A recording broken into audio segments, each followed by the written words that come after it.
as we've been going through, we see a lot of confusing things out in the world today, and so this is kind of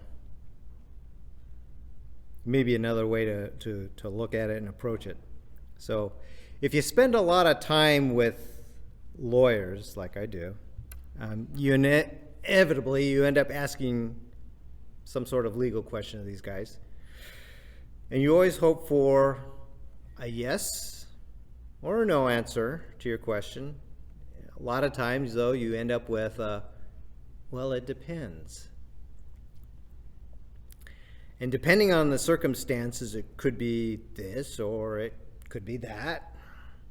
And very rarely is it ever a clear-cut textbook circumstance. And that's why a lot of those legal questions are hardly a yes or no. Not the kind of answer that you're seeking. And especially when you're dealing with serious questions like, well, am I saved? Does God exist? Or is there a heaven? Now, here in Sonoma County, we find ourselves surrounded by people that ardently believe in a philosophy of, well, it depends. Did karma come into play? Now, I am by no means a believer in karma, so if you want to discuss karma, see me afterwards.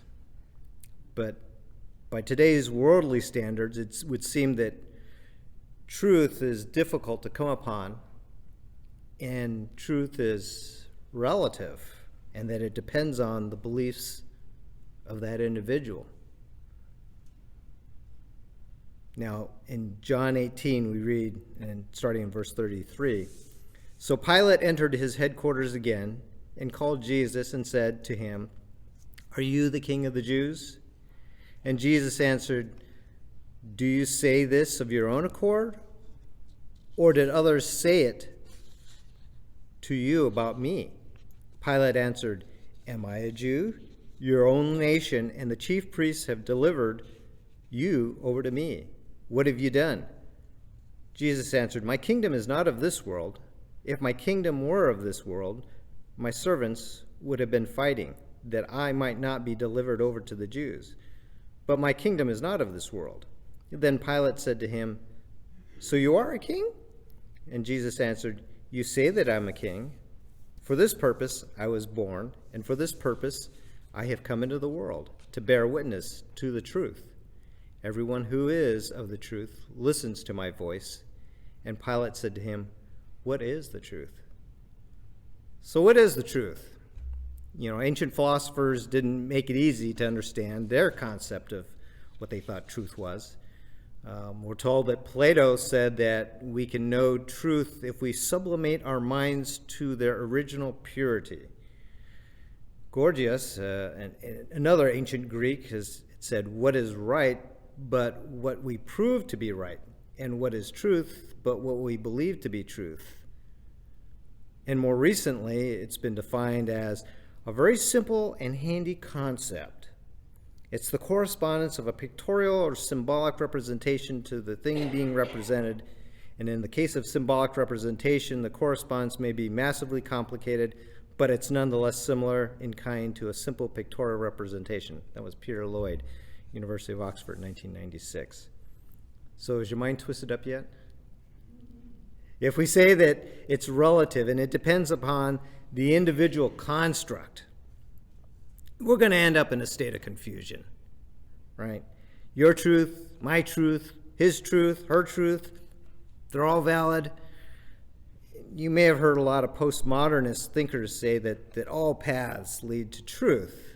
It doesn't matter, following Christ, Muhammad, Buddha, Confucius, it doesn't matter which philosophy you choose. They're all okay. They all lead to the same truth.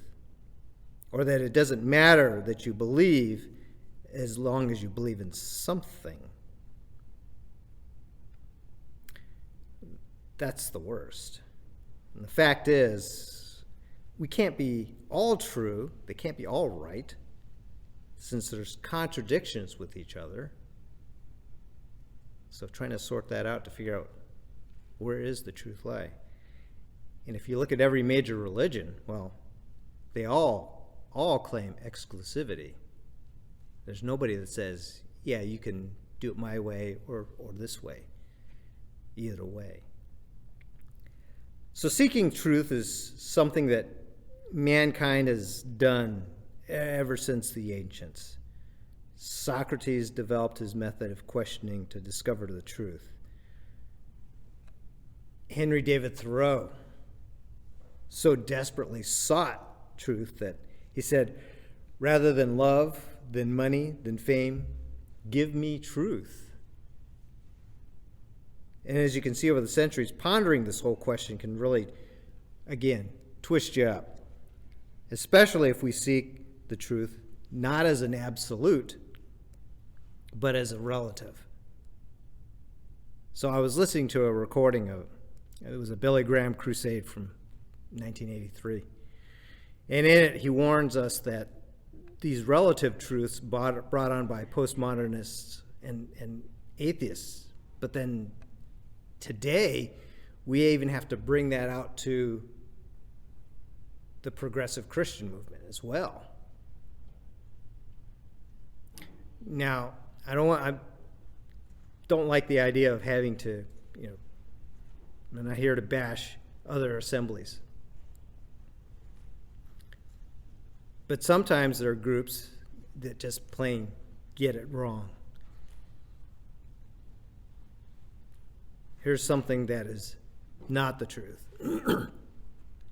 There's a progressive United Church of Christ, not Church of Christ, but United Church of Christ, in Michigan. And this preacher came to the conclusion that we're all gods, according to Jesus.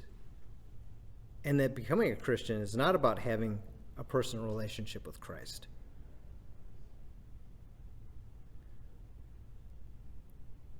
And that just seems so very much incorrect, because what it does is it places everything on, as far as what is important, on us, and it denies the deity of Christ.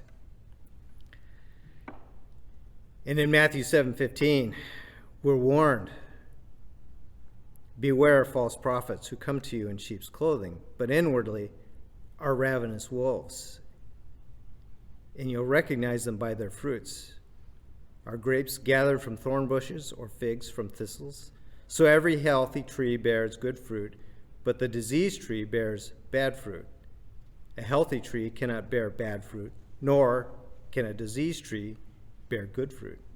And every tree that does not bear good fruit is cut down and thrown into the fire. Thus you'll recognize them by their fruits. And I think George brought this particular verse just a couple weeks ago.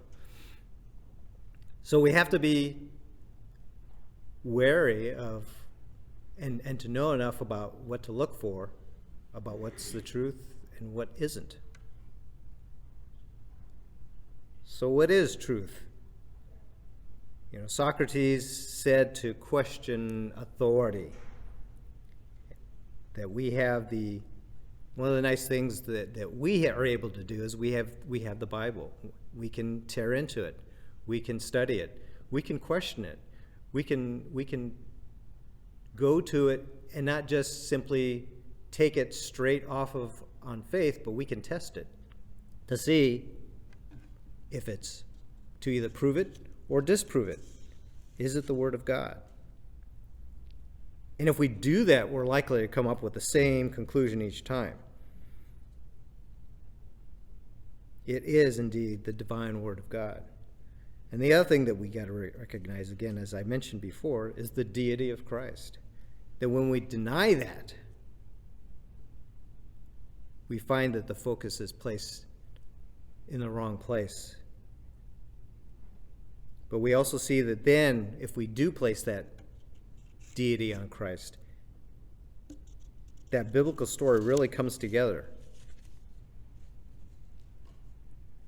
And it's all very cohesive. It all fits together. And we can affirm him as having said the truth and is the truth.